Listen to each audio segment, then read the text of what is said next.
All right. Those should have been timed up perfectly, and we should be rolling here on the next episode of Talking Schmidt. Had a week off. We were busy week. There's always busy weeks this time of year. I mean, there's a lot of sports going on. I think we were trying to talk to someone from beach volleyball, and they were on their way to the ASUN tournament. But we are back this week. I am Ethan Schmidt. This is Talking Schmidt. I have Alex Allard with me. Alex, tell everybody hello. What have you been up to? What's been going on? Hey, man, it's been a whole lot of softball. We still got a whole lot of softball left to play. Good Lord willing. That's right, absolutely. And we are joined by a member of the softball team, one of our new faces this year, one of our newcomers. But you have seemed like you have fit so perfectly with the, I guess, just kind of the tenacity of this team. We have the catcher for Austin Peay, Sam Leski. Hello, Sam. How are you? I'm good. How are you? I am so fired up to get a chance to talk to you. First and foremost, we got to talk about how bad was my first pitch. I really don't think it was that bad. Everybody told me it was bad. No. Okay. There's been worse. Okay. Well, everybody said I should have gone underhanded. Should have I? See, that's what I for say. men, it's just more normal to go overhand. See, because, I'm used to if I'm going to do that, I'm going to go slow pitch, Yeah. and then I'm going to look even more foolish. Right? Maybe. Okay, see, that's what I'm saying. I knew I did it right. Everybody that critiqued me, I blame them. But, Sam, welcome to the program. Thank you. We are so fired up to have you here. Tell everybody who may not know you, because I know this is your first season with the Govs, your lone season with the Govs. Tell us a little bit about Sam Leski, where you're from, and what brought you to Austin Peay. I am from Clearwater, Florida. Lived in Florida my whole life, so this is my first year living somewhere else. Definitely an experience, but I've enjoyed it. I played at Florida Gulf Coast for 3 years. Stories from there, but didn't really enjoy it, so made my way here. Coach K gave me an opportunity to come play for her.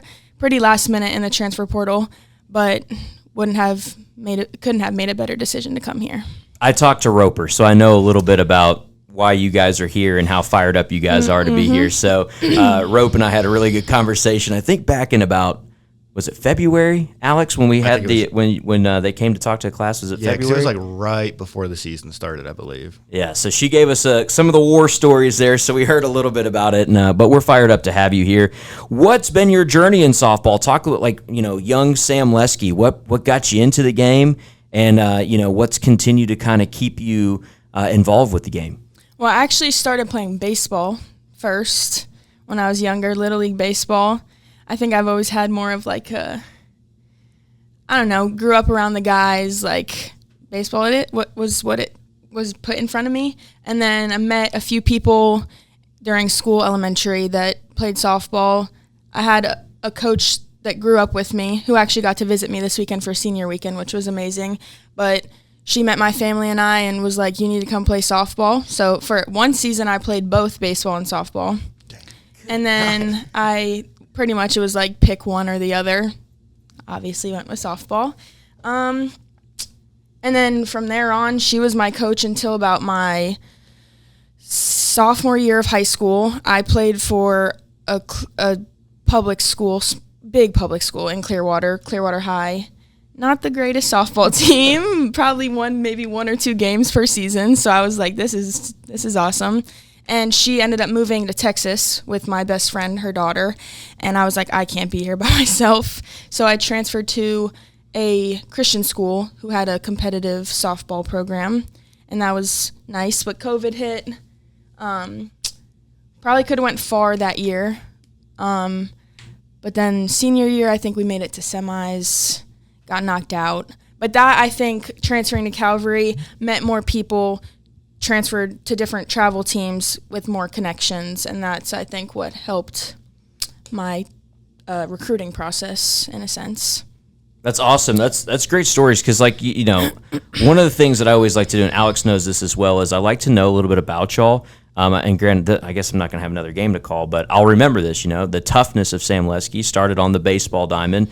Alex, did that surprise you hearing that story? 100% did. I didn't even know that, and I'm just like, dang. It also doesn't surprise me. Yes. Just like seeing the way that you go about yourself on the softball field, it's just like, man, Leski's tough. I mean, you can just see it. Yeah, absolutely. And that's what I was thinking too, is just how tough you are whenever we get a chance to kind of see you. I mean, it's just one of those things where you can feel the toughness, that you kind of exude. And again, I think I made the comment because I had Samantha Miner in here, and we talked a little bit about the difference between, she was used to Mia Clark, who was a really good catcher and probably a little bit more like, I think a little bit more nurturing, where I think when you come in and I asked Sam about it, I was like, what's the difference? And she was like, she looks at you, she calls the best timeouts, and then she looks at you and she was like, why are you stressing? You were so much better than them. Like, why are you stressing?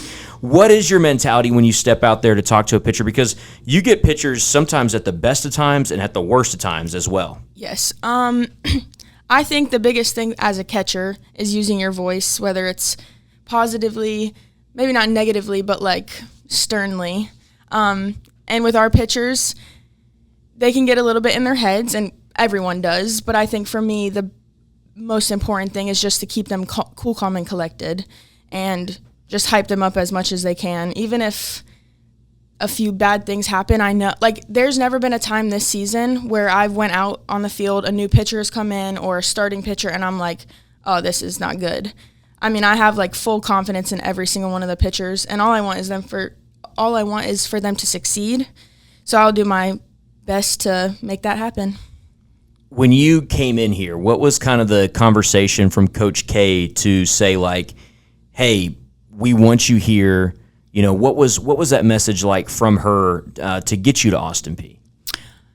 I mean, it definitely happened very sporadically. I had Roper by my side, which obviously was very helpful because she started her transfer process a little bit sooner than I did. So she was already in contact with Coach K. I had already been thinking in the back of my head that I wanted to reach out, but I was waiting for options to flow in. But when Roper had her conversations with Coach K, she actually mentioned my name. So I give credit to Roper for helping me out in this. And then Coach K reached out and just was like, can we talk? First phone call with Coach K, I knew, like, right away, I was like, this is like a coach I want to play for.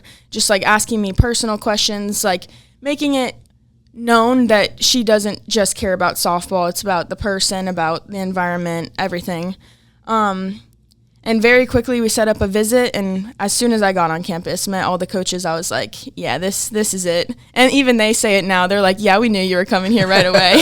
So I remember leaving, and I was with Roper.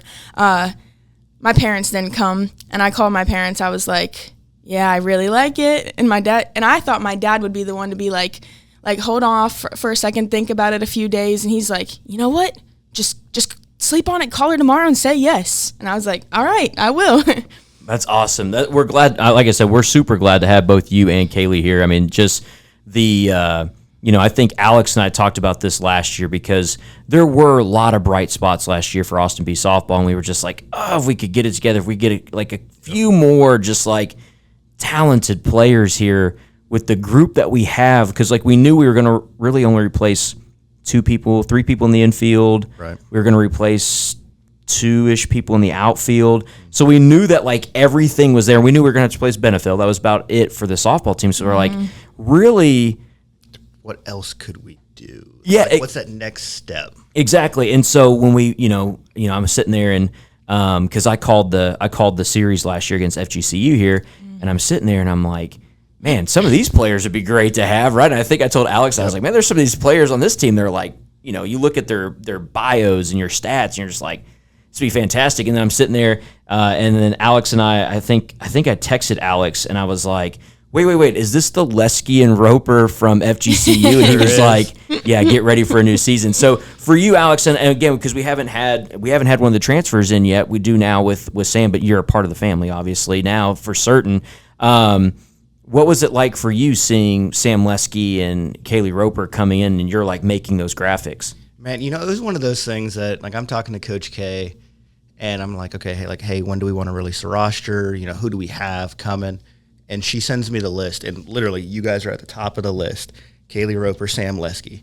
And I'm like, didn't have the school names beside it, but I'm like, man, I know those two. It's like I know those names from somewhere. And I see FGCU and I'm like, yeah.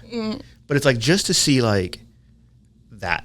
And like you played games at Florida Gulf Coast. You started. So did Kaylee. She also played at Michigan State her freshman year. But it's like to see what you guys did there and just knowing that both of you guys are going to come in here, you're going to start game one. You're going to be like these just gigantic players with a program that just needed that next step. Last year, wasn't a good year overall, but we had so many good bright spots. But now it's like, okay, you get a veteran catcher. You get a veteran shortstop to replace Coach Gabby. And it's like, oh, now we're cooking. Yeah. And then you add everybody else. You add a Katie Raper. You add a Sammy Sheelander and just everybody else that's been a part of this. I mean, when I saw that 10-person newcomer list, I was like, oh, yeah, we're turning this thing around right away. We'll be all right. Yeah, absolutely. So, Sam, let's talk a little bit about this year's team because you have been a part of a record-breaking, just record-shattering program that I don't, I think when you're looking at it, again, knowing what we were bringing in, I don't know if many people realize that, of how talented this team was going to be. First and foremost, let's talk about the long ball. That's what I want to talk about because last year we hit 18 as a team. Bree had 8. She's about to hit her season total. She'll hit one before the end of the season. Yeah. She'll hit it in the regular season. You're at like 10. You're in double figures. We couldn't have dreamt of that last year. We were looking for it. And then Katie adds an 11. What's been kind of the mentality with hitting the long ball this year that's changed? Because from 18, we're at 62 as a program right now? 62 program record. 62. Holy we had 18 last year. We're at 62. That's mind-blowing to me because coming from a program like FGCU, you guys probably know a little bit about them, but more like quick, not really power hitters, in my opinion. I feel like the team leader last year for FGCU might have only had 4. I think so, I think that's right. Neely Peterson. Yeah. So coming here and it's insane. Like the back-to-backs that we've had, we had a back-to-back one time, 3? You had 3 straight, and you've had 2 other times of hitting back-to-back home runs this year. I think it was Katie and I. It was, both times. I've told people this because they're like, dang, like you hit a lot of home runs. I'm like, this has never been me. Like in my opinion, yes, I'm a stronger, more built athlete, but playing throughout softball, I was never a home run hitter. I would say I was a more gap-to-gap kind of player. But, hitting in general for me has changed a lot, obviously, just transferring from FGCU to here. The confidence that my coaches, Coach Danny, Coach K, give me in the box is just completely different than what I've ever experienced before. And with the opportunities, obviously, that I'm getting, it just gives me room to grow. And I didn't really have that at FGCU. Yeah, absolutely. And I'm so, like I said, it's such a I lose my voice in games because I'm trying to change up I don't want my home run call to ever be the same. So then, you talk about the back-to-back-to-back. We're playing App State when it happens. We haven't hit well. Sitting there and I'm like, man, we can't lose to App State. This guy down here is in a yellow cowboy hat and a sparkly yellow jacket that's like shimmery. Sitting on our side of the field. Sitting on our side of the field. I can't have this happen. Like, I'm just frustrated. And then, boom, boom, boom. And, by the third one, I'm like, I don't have a voice anymore because I'm trying to figure out how to say it. But, no, it's been really cool to watch you guys do that. The other thing that was super cool, the first ever win over a ranked opponent in program history. You're a part of that. Mm-hmm. What was it like when y'all beat FAU and you were able to kind of be like, because you're a Florida girl. Yep, it was amazing. So what was it like? It was amazing, especially because I've grown up playing them. FGCU, we played them very often. And, they're a very tough opponent. I think each year they've become better and better and better. I think this year at the beginning, when we were playing FAU, before the game I was like, they're just a team I've played multiple times. I wasn't really thinking deep into it. And then once it started getting toward the end of the game where we're okay, we might win this or we will win this game. I was like, dang, this is crazy. And honestly, I don't even know if I knew that Austin Peay had never won against a ranked team. So obviously hearing that was this is awesome. This is something special. Yes. Yeah, that was super cool. And Alex, I know you were up there in the box. Yep. With the guy from D1 softball. I was. What was the conversation like during that FAU game? Man, we were sitting there, and then so I go down, take photos for a little bit, and we get to the 5th or 6th inning, and I'm like, I got to be ready now. It's okay, I got to stop being a photographer. I got to be the actual SID. It's time to get the graphic ready. hopefully not to jinx it, which is Yes. my least favorite thing about Yes. being an SID is I have to be ready, so it sometimes results in a jinx. But me and Justin McLeod were sitting there, and he was like, "You guys are about to do this thing." And I go, "Oh man, you didn't have to say that." But but yeah, like everybody just felt it, like straight from the beginning. There was never we're gonna put up a good showing. Like it was different than the Ohio State or the Kansas game last year, where we were so competitive in both of those games, but it just slipped. This one, there was no slip. It was foot on the neck all game long. Yes, it was a 5-3 game, so it was a little bit close, but it was just never doubted it. So we get that thing up, final play goes, that graphic goes up, the final score graphic goes up, and then it's, okay, we're going to rush down to the field now, and it was amazing. Ohio State had to put their ace in the seventh they inning did. just to beat us. Remember that. So that was, imagine this year's team. That's probably a good chance against Ohio State for certain. So, all right, Sam, so what's it like being around the rest of this team? Because you do have so many different personalities. We talk about all the time, getting a chance to kind of see y'all's personality when it comes to like the TikTok videos that Sam does all the time. What's it been like to be around this group compared to other teams that you've played with in the past? It's refreshing for sure. I wouldn't say that I've had bad teams, especially at FGCU, obviously with the circumstances that went on. I think what did help me stay there for the 3 years was the people I had around. But this team is just like, it's family. Like, that's what I would call it. I think previous teams I've been on, yes, we're best friends, we're friends, we have groups of people, but like no one cared about each other the way that we all care about each other here. Like, I would literally do anything for any of these girls, and I know that it's the same way back to me. So it's loving, and I wouldn't have wanted to spend my last year with any other team.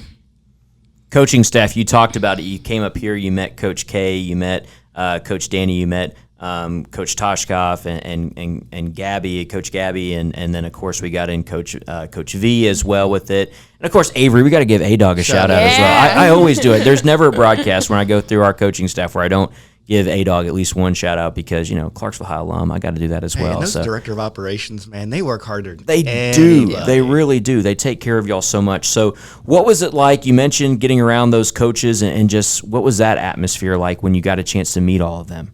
I would say the same thing, loving, like caring. They just took me in right away. And I would say like the biggest thing for me is like the chance that they took on me, because we talked about FGCU. Yes, there was a few times I started, I played, but statistically, in my opinion, if I was a coach looking into the transfer portal, I would probably skip past my name, and in my honest opinion, just because of the opportunity. I didn't get as many opportunities as I obviously was hoping for.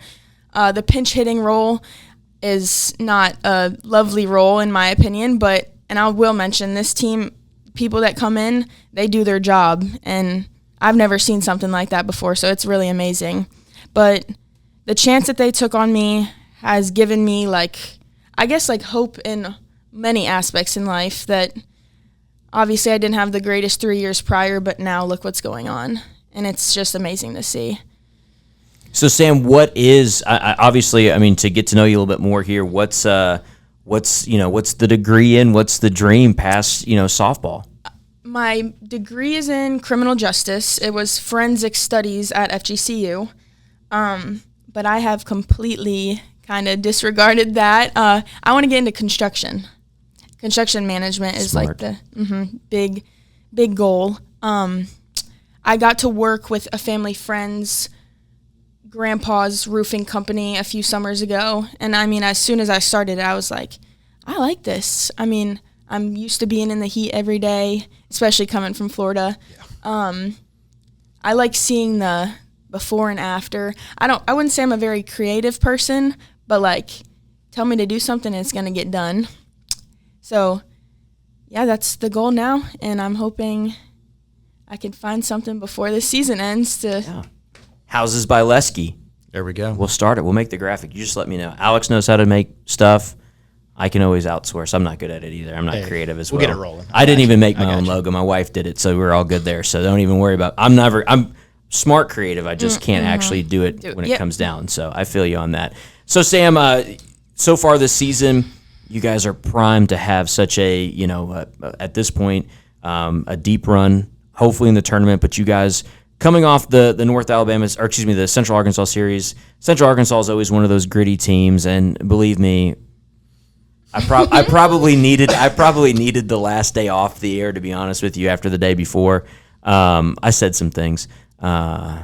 Did you? It's hilarious listening back to the games, some of the things that happen. I remember we were talking about it before Sunday's game. The tag at third, when Macy tagged her, called him safe or whatever.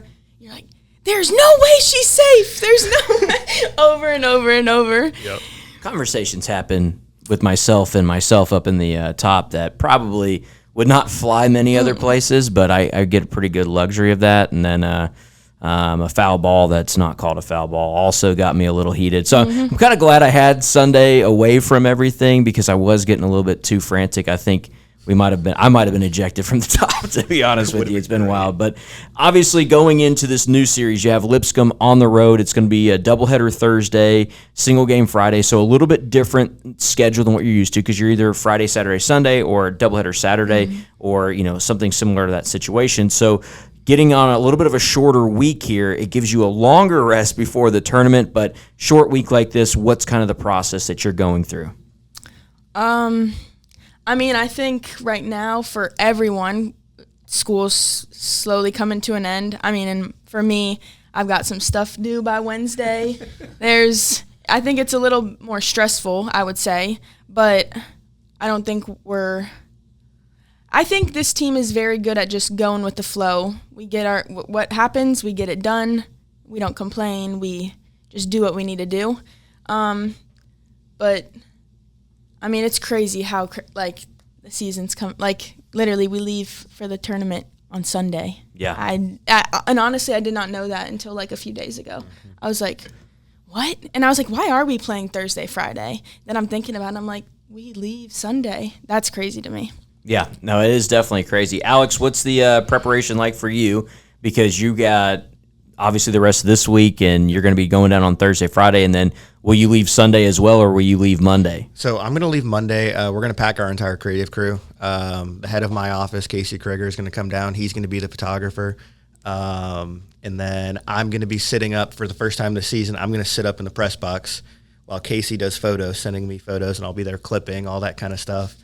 But we're bringing him. We're bringing Bree Tolbert. Bobby Feeman, best sport admin in the country, by the way. Shout out, Bobby. Always. Shout out, Bobby. Golly. My boy. But, we're packing everybody because it's a tournament we can win. Yes. Austin Peay softball has never won a conference championship. Yeah.